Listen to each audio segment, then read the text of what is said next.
Hi, my name is Karl Swedberg, and I am a web developer in Grand Rapids, Michigan with Fusionary Media, and I am also a member of the jQuery project team. I'd like to talk to you a little bit today about getting involved with jQuery, and I'm going to be doing this in three different parts. The first part is talking about the jQuery team itself. Those people who are members of the team and who are official contributors. The next part is how you can get involved, what you can do to contribute. And the third part is a few excerpts from others on the jQuery team and what they have to say about getting involved. So let's take a look at what the team is doing. There is a web page up on docs.jquery.com/contributors that gives you a list of who all is on the jQuery team at the moment. And the team is broken down into a few different groups. There's the development team. And the development team is responsible for the core library, for developing the core library and maintaining it. They're responsible for QUnit test suite. And jQuery has its own test suite, and it uses that for testing jQuery itself. It also makes it available for other JavaScript developers on other projects. And the bug tracker. So they manage bug reports coming in, feature requests, that sort of thing, and just keep cranking out the great code. So then there's the plugins team, and they are responsible for discussing with the community what the development process is, what it should be, how people can write good plugins, and managing plugins and having some kind of strategy for continuing the great work that people are doing with extending jQuery. And also, they're responsible for maintaining key plugins. And one of the really cool things that we'll learn about coming up is that jQuery is going to have a set of core plugins that is maintained by the team, and the plugins team will be essential in maintaining those and keeping those up to date. The next group among the jQuery team groups is developer relations. And the developer relations team, until now, has been called the evangelism team. But we are changing the name to developer relations to more accurately reflect what we're doing. It's not just about going out and telling people about jQuery. It's about community outreach, but also education and documentation. So we are responsible for the new api.jquery.com site, where you'll see all of the methods, properties, selectors of jQuery 1.4. And we really try to reach out to the community on the IRC channel, on the new forum that you'll hear about as well, and on the Google groups for now. Education, writing blogs, tutorials, all sorts of things like that, and managing what kind of information is released from the team on good practices, that sort of thing. And then there's the infrastructure and design team, who have been doing a great amount of work lately on getting all of the jQuery assets up and running, moving things over, dealing with things like domain registration and the content delivery network, the CDNs, and acting as a liaison with the hosting providers, particularly Media Temple, and maintaining and designing jQuery sites. So not only jQuery.com, but api.jQuery.com, docs.jQuery.com, and soon a couple other sites that we're really excited about. So Then there's the jQuery UI team. The jQuery UI team develops and manages the jQuery UI toolkit, and which is the official user interface library for jQuery. They also develop and manage the theme roller that is a part of that, a part of jQuery UI, but it provides more CSS styling and image creation. And finally, our most recent addition to the jQuery project is the events team. And the events team is managing jQuery conferences, including this online one, and acting as a liaison with sponsors. So trying to work on support so that we can put these events on, so that we can have more jQuery conferences throughout the year, and yeah. All right. So now, what can you do? What can you do with jQuery as a community member? How can you get involved? I'd like to talk about this in terms of what I have done. And I have I think a fairly common path in my involvement with jQuery.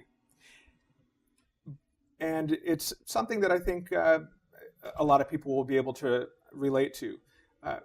When I started with jQuery, I didn't really know programming at all. I was trying to learn DOM scripting, and I had a little experience with PHP, but it was pretty basic.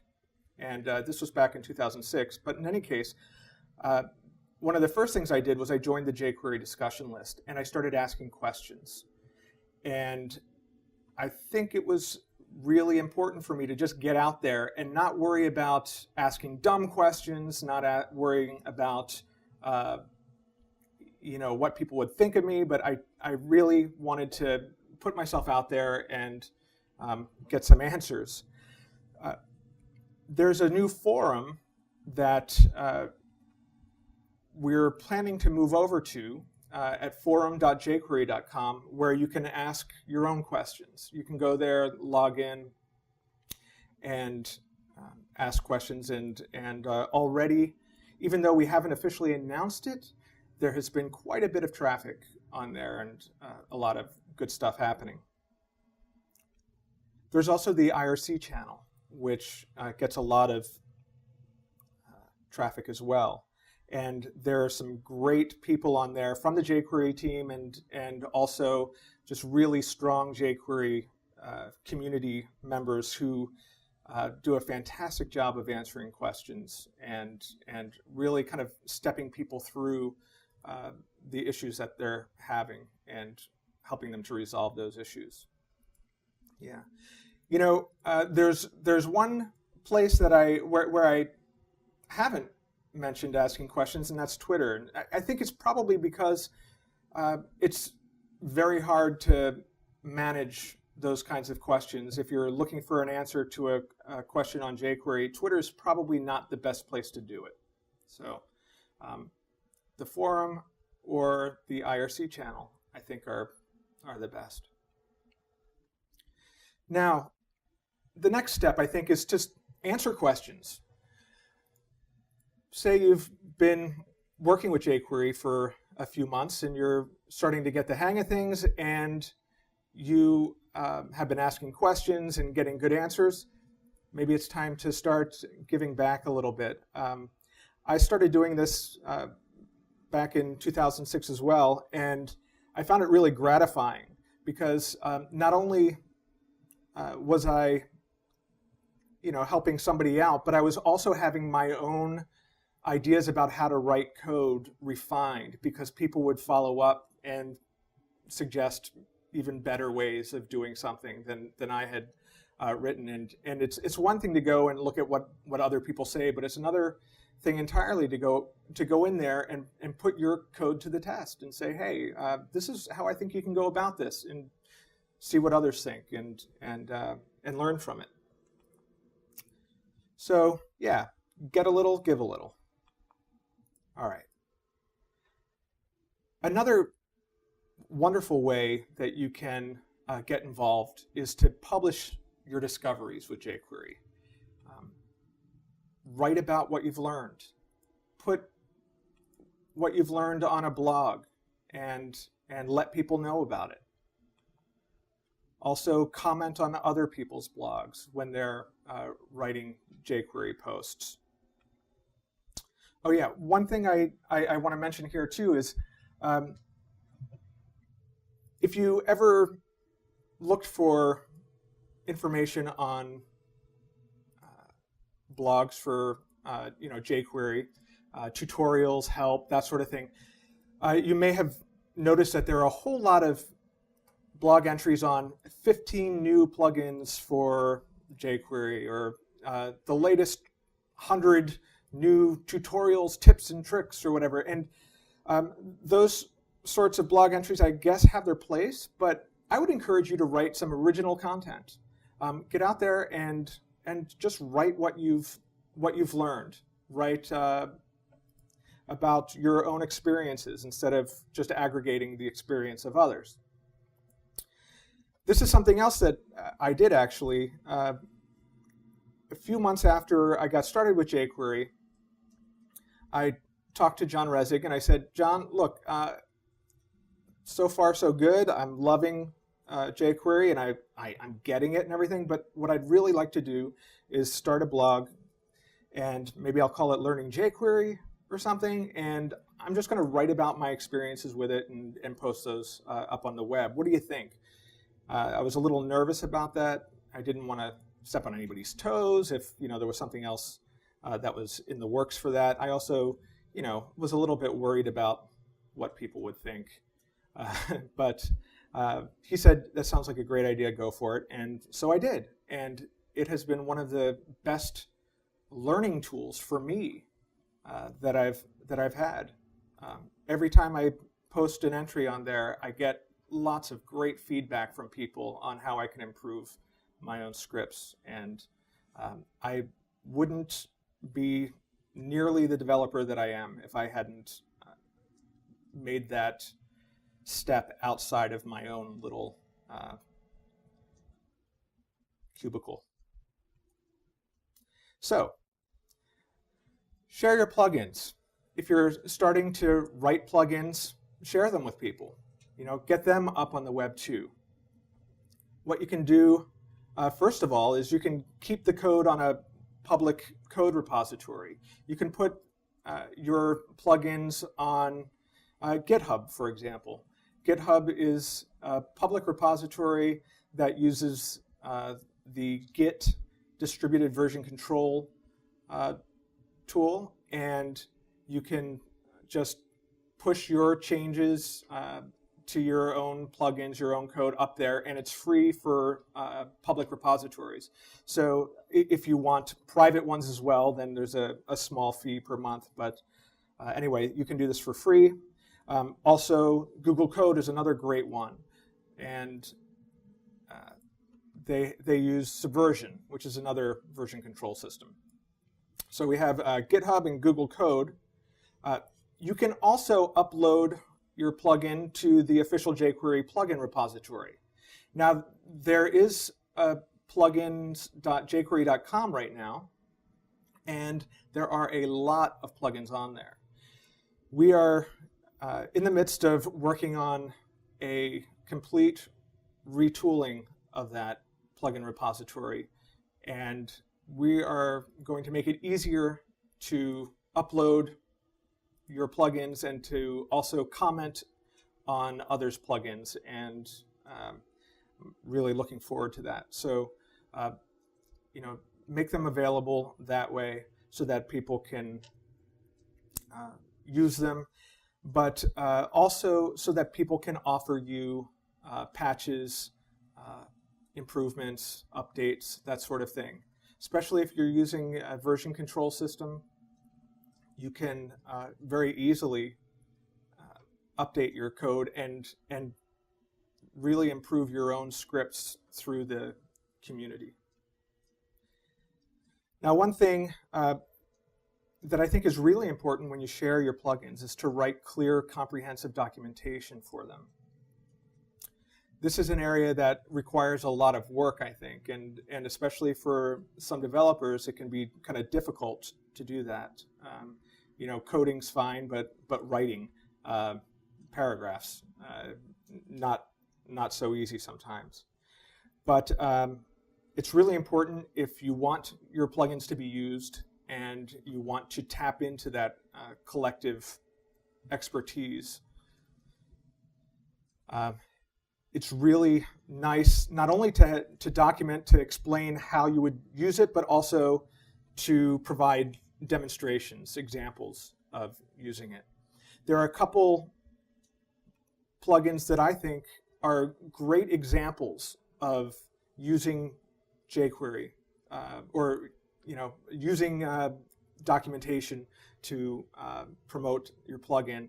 One is the Roundabout plugin, and the URL is right here. And the other one is the Form plugin by Mike Alsop. Now, Mike Alsop has written a number of other plugins as well, Cycle, Media, etc. And he does a fantastic job on all of his plugin documentation. So if you're at a loss for where to start writing that documentation, take a look at a couple of those plugins and see if you can glean some ideas from them. Okay, next step, reporting bugs.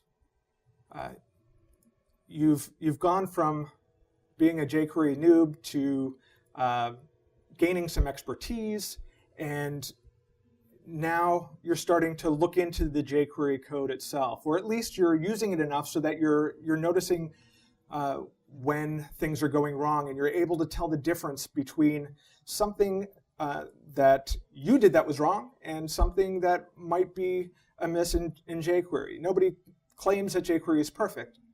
So the developers really appreciate bug reports. How can you do that?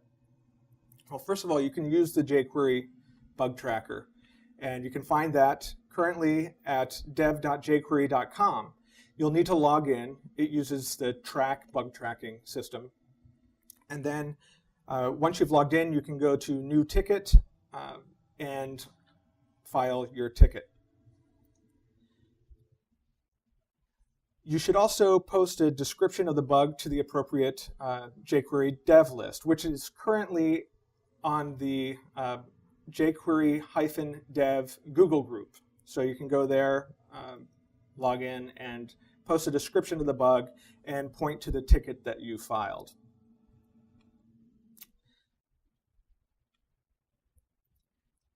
One thing that's really helpful is to provide a reduced test case. So instead of just describing the bug, attach a file on that ticket, or better yet, point to a web page where you've whittled down your code and your HTML to the point where it shows the problem that you're having without a lot of other code that might be causing the problem. In a while, we're going to hear an excerpt from John Resig talking about filing bugs and reducing test cases a little bit more. All right. So I'd say that there's been a fair number of people who have done this, but still very small in comparison to the other ways of reporting bugs and requesting features. But you can fork jQuery. jQuery is on GitHub now, and it's at github.com/jQuery/jQuery. And you can fork the jQuery source and pull it down onto your local machine, and then you can provide your enhancements or bug fixes there, push them back up, and then send a pull request to jQuery. It's important to be absolutely sure that you have really enhance the code or fix the bug. And typically, when you do something like this, you'll want to use the jQuery test suite along with it. Add tests if need be, at least run them to make sure that none of the tests that are in there already have broken. Now finally, I'd like to talk to you a little bit about surviving, pacing yourself. Because I think when you start getting involved with jQuery, it's really exciting. And I've seen a lot of people get gung-ho with it and jump in and do all sorts of things and, you know, make a lot of promises and make a lot of personal commitments and then have to back off because, you know, most people who work on jQuery have other jobs, doing other things, and other responsibilities, obligations, that sort of thing. So try to pace yourself. It's great to get involved, but it's better to ease into things than to burn out because we want you around as long as possible. So one thing that you should consider about this is plugin management. I think that one of the best ways when you've released a plugin to reduce the work that follows that is to write excellent documentation. Because if your plugin starts being used a lot of people are going to have a lot of questions about it. And if you write good documentation and then you update it based on the questions that people are having, you'll do a lot to preserve your sanity. Also, try to keep a steady schedule of updating your plugins so that you don't get overwhelmed with a whole batch of fixes, or you know, because I know that one thing that happens, I think, is that people think, hey, I have this great plugin, I have this was a great idea, I want to put it out there, and it works for them, but they haven't tested it in a whole lot of cases, and people report bugs based on their own code and how it works with that, or how it works with their HTML, or perhaps they're trying to use it in a way that it wasn't intended, that sort of thing. Being clear about what your plugin is for and what it's not for is really good for reducing that type of issue. And also, I've seen people kind of be overwhelmed by it and ditch their plugin because of all these people who have come in and offered criticisms or suggestions, and they just can't handle it. But so, you know, start off small, build your way up, and don't be afraid to say no when somebody says, this is great, but it doesn't do what I want it to do. Can you add this feature? I think that this is a problem that I have. I often really spend too much time trying to add features to please everybody, when in fact it would be a lot better to say no sometimes and to say, that's a great idea. It sounds like it would be better for a different plugin. Maybe somebody else has written one. Maybe you could write your own. Okay. Blog comment management. Just something to keep in mind. I'm not really sure if I have a solution to this problem, but I've noticed when I have written blog entries on learningjQuery.com that writing the entry and publishing it is the tip of the iceberg. After that, I have to respond to people who comment on that. Now, I suppose one way to avoid that is to just not allow comments, but then you're not really participating in a discussion, and I think that is limiting yourself. So build in some time after you publish to deal with questions and to fix things. If you wrote something that you think, yeah, maybe that's not the best way to go about it, don't be afraid to update your posts. Some people have this weird thing about preserving the historical accuracy of it. I don't think that's really a problem. What I think you could do very easily is just have a series of updates on your blog entry, but don't. But I think it's better to put them in the entry itself than to just reply to the comments. Reply to the comments, sure, but if somebody sees something that's wrong with what you suggested, don't leave the entry there with something that's wrong, because we don't. It doesn't do people any good, right? I mean, if you're writing to share your experiences and everything, and to share code, certainly try to make it the best that you can make it, and build some time in. Make sure that you publish it at a time when you'll have some free time in the few days that follow to respond and to manage comments. Don't publish something and then go on a trip in the wilderness for a week or something like that. I mean, that would be a shame. All right. That concludes my piece on getting involved. Now I'd like to offer you some advice, some suggestions from a few other jQuery team members. And these are excerpts from the official jQuery podcast that is hosted and produced by Elijah Manor and Ralph Whitbeck. So first of all, we have John Resig, and he's going to be talking about submitting bugs. What does it take to be a contributor to jQuery? I mean, what do you need to do to get some piece of code that you wrote into the core library of jQuery? Well, so usually the best way, I mean, if you're trying to get in like a bug fix, providing a test case, a reduced test case. So usually the worst test case you can provide is one where you just link to a web page and say, my page is broken. But the best one you can provide is one where it's a single line that easily reproduces exactly what's going on.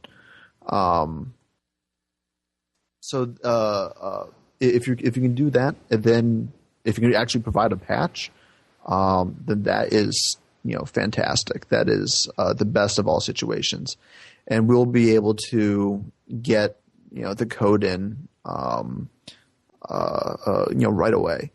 So yeah, if you want code to land, provide a test case, provide a patch, and get it in a ticket on the bug tracker. If you want us to find it, drop an email to the jQuery dev list, and that's usually the best way to go about it.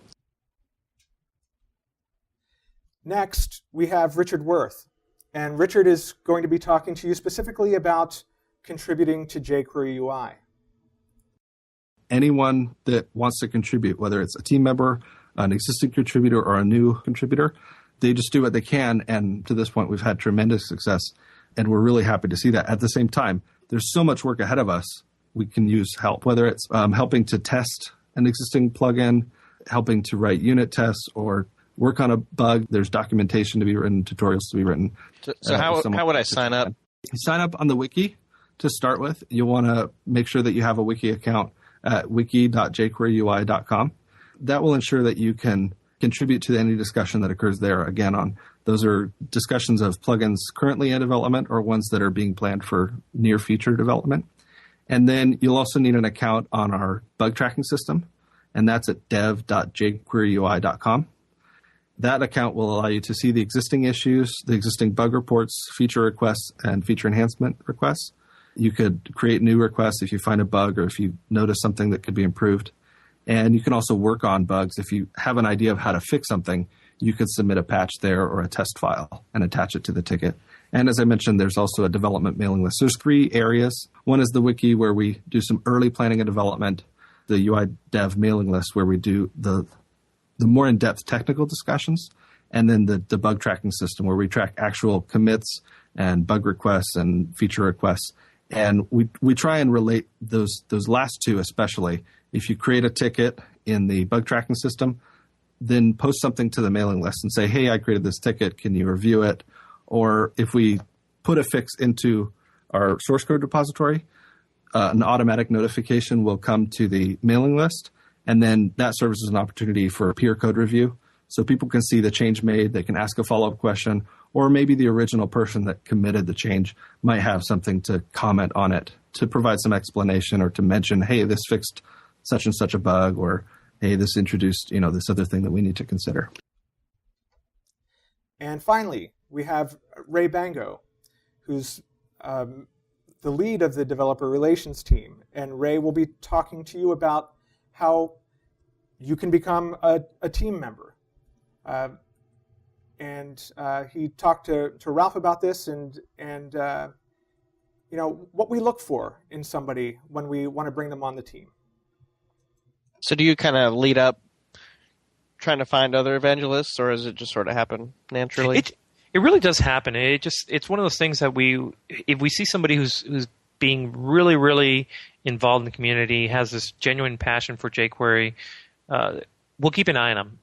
I'll use Ralph as an example. Ralph, I saw a lot of stuff that was going on with him. He, apart from the fact that he was pestering me constantly, some of the stuff he was doing was actually pretty cool. So I got him involved into the team via our private mailing list, and just asked him to kind of look in and kind of lurk a little bit. Yeah, maybe get a little bit involved. I definitely didn't lurk. No, you didn't lurk. You were directly involved from day one, so which is good. and then we, after a while, you can just see the value from Ralph, and so we decided that we're going to make him an official team member, and we invited him to the jQuery project team. So that concludes this presentation on getting involved with jQuery. If you are interested in following up on any of the things that I discussed today, feel free to send me an email at karl@jquery.com. Thank you very much.